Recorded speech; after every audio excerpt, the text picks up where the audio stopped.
প্রধানমন্ত্রী তারেক রহমানের নেতৃত্বাধীন বাংলাদেশ জাতীয়তাবাদী দল বিএনপি সরকারের মন্ত্রিসভার প্রথম বৈঠক আজ বিকেলে বাংলাদেশ সচিবালয়ের মন্ত্রিপরিষদ বিভাগে অনুষ্ঠিত হয়েছে। বৈঠকে সভাপতিত্ব করেন প্রধানমন্ত্রী তারেক রহমান। বৈঠকের শুরুতে তিনি মন্ত্রিসভার সহকর্মীদের সঙ্গে কুশল বিনিময় করেন।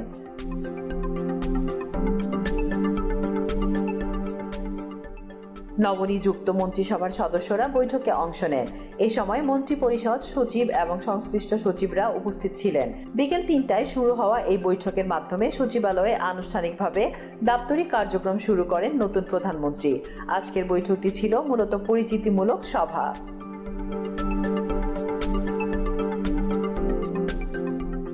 প্রধানমন্ত্রী তারেক রহমানের নেতৃত্বাধীন বাংলাদেশ জাতীয়তাবাদী দল বিএনপি সরকারের মন্ত্রিসভার প্রথম বৈঠক আজ বিকেলে বাংলাদেশ সচিবালয়ের মন্ত্রিপরিষদ বিভাগে অনুষ্ঠিত হয়েছে।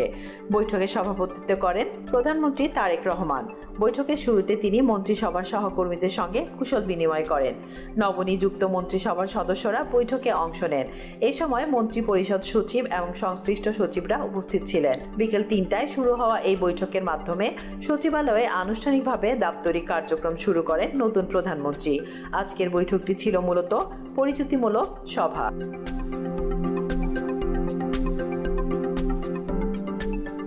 তাসলিমা আক্তার শিমু, আজাদীর খবর।